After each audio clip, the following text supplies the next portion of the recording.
Bonjour.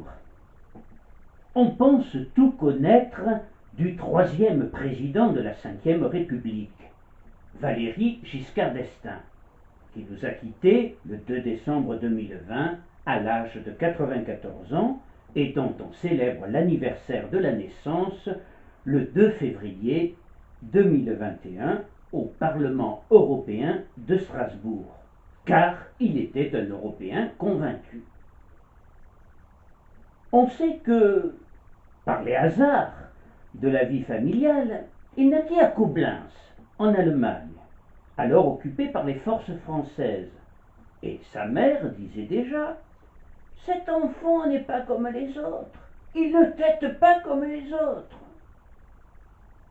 Il entretint toujours une relation étroite avec l'Allemagne et il donna une impulsion décisive à l'axe franco-allemand aux côtés du chancelier Helmut Schmidt, axe au cours duquel se construisit l'Europe, et il fut toute sa vie un grand partisan de la construction européenne.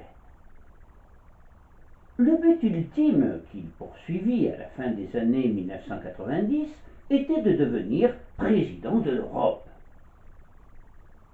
En 2001, Jacques Chirac, étant président de la République, Giscard d'Estaing prendra la tête de la Convention pour l'Europe, chargée de rédiger un projet de constitution européenne.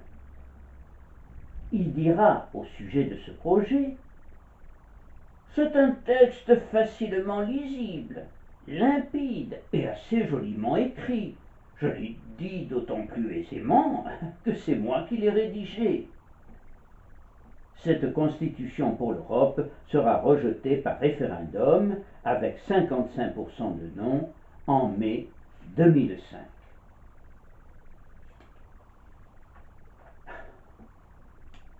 Il en fut très affecté, mais ce qui l'affecta le plus dans sa longue carrière politique, et restera une blessure indélébile, c'est son échec à se faire réélire face à François Mitterrand en mai 1981. « Je n'ai jamais imaginé la défaite », confiera-t-il plus tard. Je disais que l'on croit tout connaître de lui. Mais savez-vous que, contrairement à ce que croient beaucoup de gens, Giscard n'était pas noble, même si sa famille est très ancienne. D'origine cévenole, les Giscards sont connus depuis le règne d'Henri IV. On retrouve parmi les familles notables de la Lozère, dans la cité de Marvejols, un certain François Giscard, un chapelier de confession protestante. Sous la Révolution, toujours à Marvejols, on retrouve des Giscards qui exerçaient dans le commerce avec succès, au point que certains Martial, dont les affaires étaient florissantes, fera un beau mariage en terre auvergnate dans le Puy-de-Dôme, non loin de Clermont-Ferrand, où la famille va alors s'implanter et prospérer. Au XIXe siècle, les Giscards deviennent de grands bourgeois, dont l'ambition est de s'agréger à la vieille noblesse, ce qui n'est pas évident, car ils sont souvent considérés comme des parvenus. Pour cela, ils vont s'efforcer de récupérer un nom à particules. Paradoxalement, la très bourgeoise République française des années 20 va les y aider en votant notamment une loi facilitant la reprise des noms éteints. Les Giscards vont donc saisir le Conseil d'État afin de faire allonger leur nom en reprenant celui d'une aïeule née cousin de la Tour Fondue.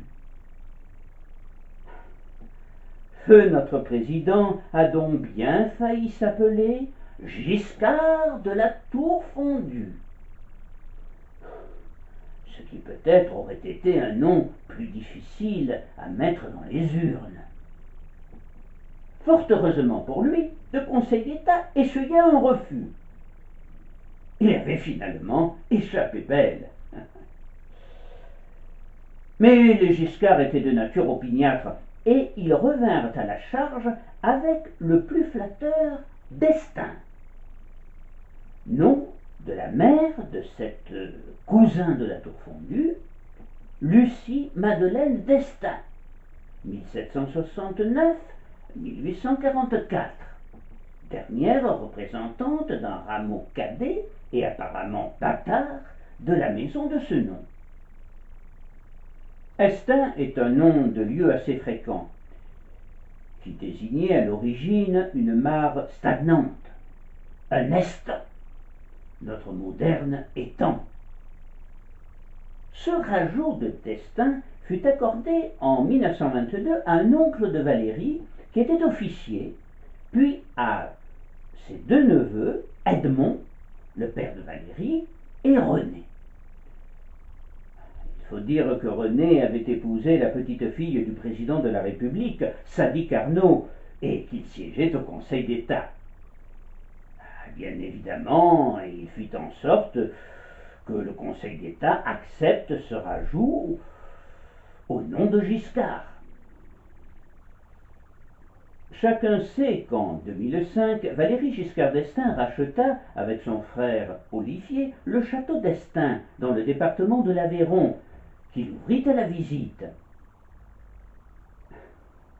À propos de ce rajout d'Estaing, je signale, pour la petite histoire, qu'après le premier choc pétrolier en 1972, Valéry Giscard d'Estaing, alors ministre de l'économie et des finances, mit en place une série de mesures afin de compenser les pertes de recettes budgétaires causées par l'effet désastreux de ce choc, et prépara, avec son cabinet, un grand emprunt national, comme l'avait fait Antoine Pinet en 1952, et il souhaitait que cet emprunt qu'il allait lancer porte son nom, comme l'emprunt Pinet porta le nom de son créateur.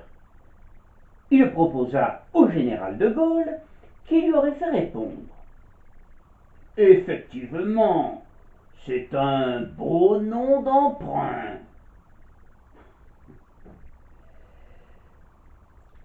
Pour rester dans le domaine de la généalogie, du côté maternel, Giscard descendait des Bardou, originaires du Cher, à qui il dut une belle tradition républicaine en Auvergne, avec notamment un grand-père et un arrière-grand-père, Jacques et Agénor Bardou, tous deux députés du Puy-de-Dôme, ainsi que le premier ministre de l'Instruction publique du maréchal de MacMahon.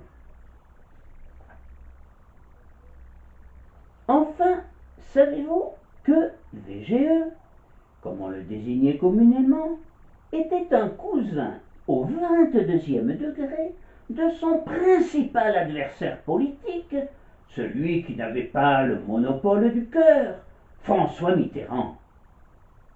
C'est le généalogiste limousin Robert Auclair qui révéla dans les années 1980 ce cousinage singulier. Giscard et Mitterrand avaient donc un ancêtre commun, en la personne d'un maître pâtissier limougeot nommé André Dumay et marié au début du XVIIe siècle. Si Valéry Giscard d'Estaing nous a quittés en 2020, il n'en reste pas moins immortel, puisqu'il fut reçu à l'Académie française en décembre 2004. Il avait alors 78 ans. Ce jour-là, il déclara, avec un petit sourire, « À mon âge, l'immortalité est devenue une valeur refuge. » Je vous remercie. Je ne vous dis pas au revoir, comme Giscard le lendemain du 10 mai 1981 en s'adressant aux Français à la télévision, mais à bientôt.